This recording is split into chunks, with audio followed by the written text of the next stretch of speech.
kayu salib, di mana ia akan menyerahkan hidupnya. Yohanes menekankan dengan jelas bahwa ia ini adalah anak Allah. Melalui kematiannya, apa yang disampaikan oleh firman Allah menjadi sangat jelas. Firman Allah berkata, sesudah itu karena Yesus tahu bahwa segala sesuatu telah selesai, berkatalah ia, supaya genaplah yang tertulis dalam kitab suci, aku haus. Di situ ada satu bekas penuh anggur asam. Maka mereka mencucukkan bunga karang yang telah dicelupkan dalam anggur asam pada sebatang hisop, lalu mengunjukkannya ke mulut Yesus. Sesudah Yesus meminum anggur asam itu, ia berkata, sudah selesai. Lalu ia menundukkan kepalanya dan menyerahkan nyawanya. Yesus tidak wafat layaknya orang lain. Ia menyerahkan nyawanya. Ya, ini raja segala raja. Meskipun ia dihakimi oleh raja dari dunia ini, dihakimi oleh kerajaan manusia, yaitu kerajaan yang terbatas.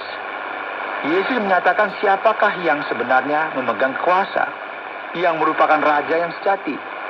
Dengan ini kita akan melihat bagaimana firman Allah menulis kepada kita mengenai pemakaman Yesus, yang bisa kita temukan di bagian akhir dari pasal 19 ini. Pemakamannya dilakukan dan didanai oleh seorang yang bernama Yusuf Arimatia, yang merupakan salah seorang murid yang mengikuti Yesus secara sembunyi-sembunyi. Firman Allah berkata, mereka mengambil mayat Yesus, mengapaininya dengan kain lenan, dan membubuhinya dengan rempah-rempah menurut adat orang Yahudi bila membungkuk mayat. Dekat tempat di mana Yesus disalibkan ada suatu taman, dan dalam taman itu ada suatu kubur baru yang di dalamnya belum pernah dimakamkan seseorang. Karena hari itu hari persiapan orang Yahudi, sedang kubur itu tidak jauh letaknya, maka mereka meletakkan mayat Yesus di situ. Para pendengar yang dikasihi, hal ini tentu membuat kita terkejut. Ini merupakan cerita tentang ketidakadilan yang paling hebat di sepanjang sejarah. Setelah Yesus menyembuhkan begitu banyak orang, melakukan hal-hal yang luar biasa, melakukan banyak mujizat, pada akhirnya ia dihakimi dan dijatuhi hukuman mati, terlepas dari fakta sesungguhnya bahwa ia adalah raja dari segala raja. Hal ini terjadi karena Allah yang mengendalikan segala sesuatu. Karena raja ini datang ke dunia untuk membawa keselamatan bagi kita. Namun kita akan masuk lebih lagi ke dalam detail dari bagian ini ketika kita masuk dalam bagian kesimpulan. Anda sedang mendengarkan Jalan 66 dalam rangkaian kisah Injil Yohanes pasal yang ke-18 dan 19 yang telah dijelaskan oleh Pak Yohanes dengan topik pencobaan dan kematian dari Sang Raja. Terima kasih Pak Yohanes untuk penjelasannya. Saatnya kita akan masuk pada sesi tanya jawab. Setelah kita memperhatikan dalam kitab Yohanes pasal yang ke-18 dan 19, ada sebuah pertanyaan yang perlu saya sampaikan pada Pak Yohanes. Apa yang dilakukan oleh orang Romawi di tengah-tengah pengadilan yang dilakukan oleh orang-orang Yahudi ini, Pak Yohanes? Ya, Pak Oti, sebagaimana kita ketahui sedikit tentang pengadilan ini, ya, bagaimana Yesus dijatuhi hukum mati, dan ketika kita membaca Alkitab, kita akan melihat beberapa keraguan yang muncul. Bagaimana kita dapat memahami apa yang terjadi di sini? Mari kita ingat bersama bahwa pada saat itu, di dalam sejarah, tanah Israel merupakan sebuah provinsi dari Kekaisaran Romawi yang disebut dengan Palestina. Dengan kata lain, bangsa Romawi memimpin dan menjadi penguasa di daerah ini. Bangsa ini juga merupakan salah satu dari banyak bangsa yang mereka cacah. Oleh karena itu, secara administrasi politis, maka Romawi lah yang melakukan semuanya ini. Jadi apa yang terjadi sebenarnya? Yang terjadi adalah para pemimpin agama Yahudi memiliki masalah tertentu dengan Yesus, dan mereka mencoba untuk menyelesaikan masalah mereka dengan cara yang sah secara hukum. Pemerintah Romawi memberikan larangan kepada bangsa Yahudi untuk memberikan hukuman kepada seseorang ketika hal itu menyangkut hukuman mati. Jadi mereka ingin membuat Yesus ini seolah-olah menjadi musuh dan ancaman bagi kekaisaran Romawi. Itu sebenarnya. Mereka mengatakan, lihatlah, ini Yesus yang ingin menjadi raja yang hendak menyaingi kekuasaan kaisar. Dengan demikian, pemerintah Romawi harus melakukan sesuatu terkait dengan hal ini, dan inilah cara yang mereka lakukan untuk mempersalahkan Yesus dan menyerahkan dia ke tangan orang Romawi. Yang berikut kita lihat apa yang kita bisa katakan mengenai Pilatus. Siapakah orang ini? Sepertinya ia ini merupakan seorang yang ingin melakukan segala-galanya untuk menghindar dari keadaan. Ya, Pontius Pilatus merupakan wali negeri Romawi yang bertanggung jawab atas provinsi Palestina pada waktu itu. Ya, inilah yang kita sebut sebagai gubernur Romawi. Ia berkuasa pada tahun 26 sampai dengan tahun 36 di era Kristen. Jadi dialah yang bertanggung jawab atas segala urusan administrasi di daerah ini. Menarik sekali jika kita melihat bagaimana ia menjadi bingung karena ia terbiasa dengan orang barbar dalam dunia kuno, yaitu para penjahat yang kejam. Namun ketika ia berbicara kepada Yesus, ia menjadi bingung. Tidak butuh waktu yang lama untuk dia menyadari bahwa ada sesuatu yang berbeda mengenai pengadilan ini. Dan di tengah-tengah skenario ini, segala pertanyaan yang berkaitan dengan kuasa sedang diperbincangkan. Ia heran kepada Yesus dan menyadari bahwa semua alasan dibalik penyerahan Yesus oleh para imam-imam ini merupakan sesuatu yang berbeda. Sehingga ia mencoba mengembalikan Yesus kepada mereka untuk dihakimi sesuai dengan tradisi agama Yahudi. Namun ia tidak mampu membendung orang banyak itu dan lari dari keadaan ini. Akhirnya yang terjadi adalah sebuah catatan dalam sejarah di mana kekuasaan manusia yang paling kuat pada waktu itu, yaitu kekaisaran Romawi, berbalik dan melawan Yesus. Namun demikian, semua ini tidak terlepas dari kendali Allah atas keadaan ini yang menggunakan hal ini bagi rencananya. Yesus mati di kayu salib dengan cara yang sangat mengerikan. Apakah penyaliban pada waktu itu, Pak Yohanes? Salib macam apakah ini? Penyaliban merupakan tradisi bangsa Romawi untuk menghukum penjahat yang paling bengis dan paling berbahaya. Dan tidak setiap orang yang mengetahui tentang kekristenan memahami hal ini. Yesus ditangkap layaknya penjahat, yaitu penjahat yang sangat berbahaya. Layaknya pembunuh berantai di kota tersebut, yang merupakan orang yang sangat berbahaya.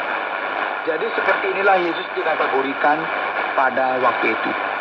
Inilah mengapa mudah sekali bagi kita hari-hari ini untuk berkata bahwa saya adalah orang Kristen, saya percaya kepada Kristus.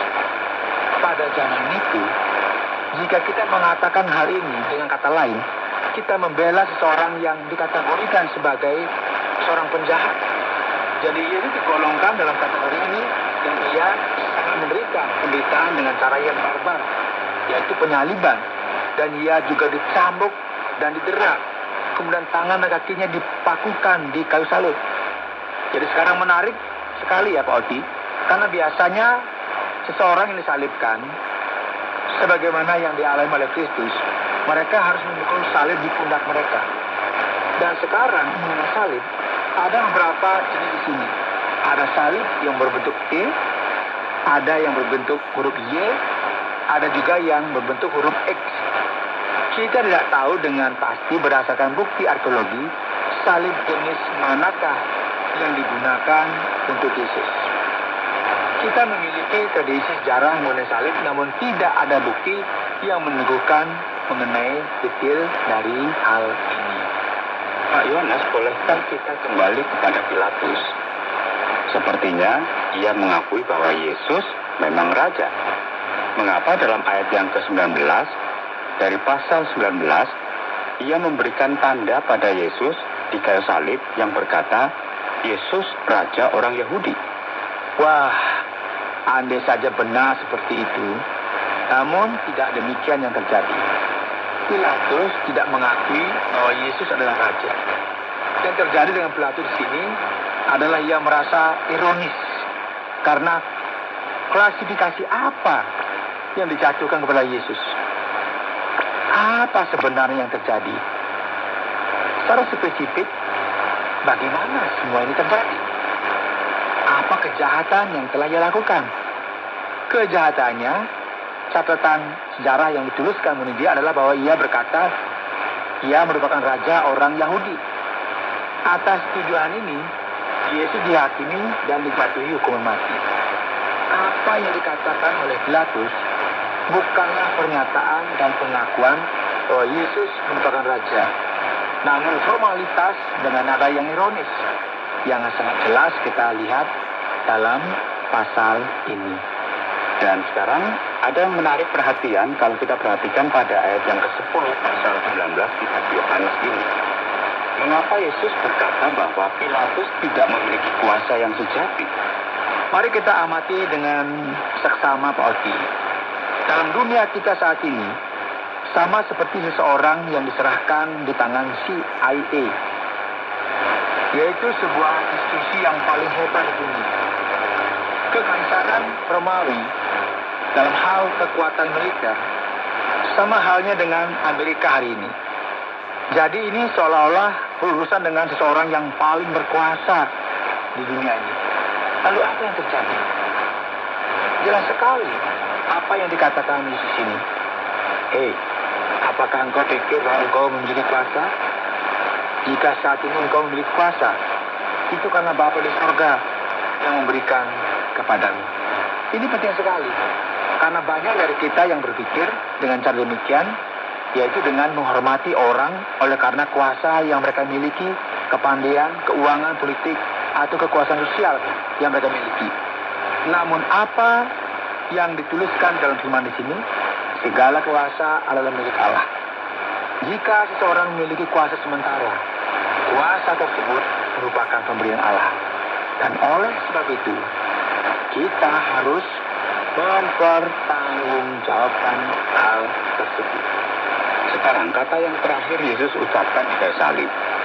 Dalam ayat 30 ini, apa arti dari perkataan sudah selesai yang diucapkan oleh Yesus pada saat terakhir kalinya? Saya pikir banyak orang pada suatu masa dalam kehidupan mereka, ketika mereka melihat film Yesus atau Passion of the Christ, mereka menangis.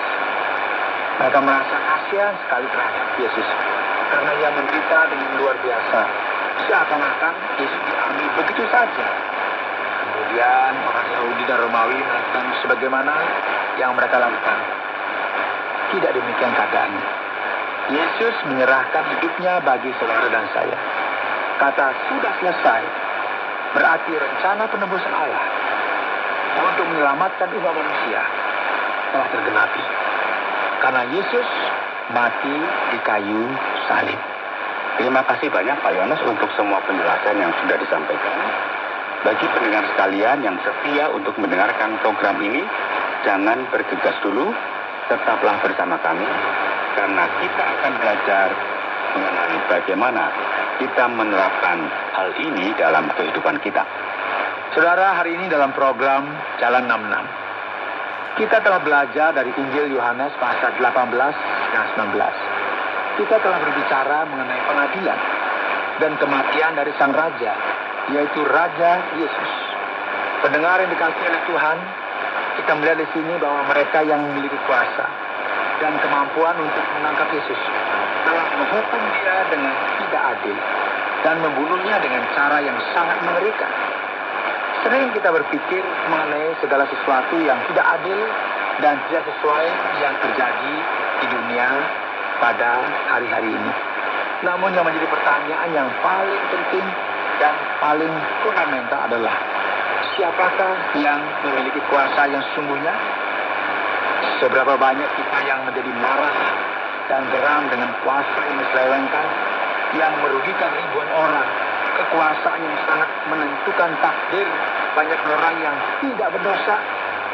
Namun kebenarannya adalah kita hidup di dunia di mana terjadi banyak pertikaian atas kuasa di tengah masyarakat yang kacau ini.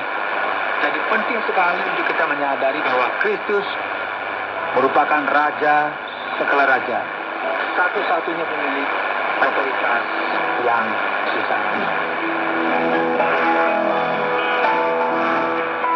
Saudara dengar, karena waktu yang tidak memungkinkan, kita akhiri program Jalan 66 kali ini. Apakah saudara ingin mengetahui terlebih mengenai kehidupan dan pengajaran Yesus?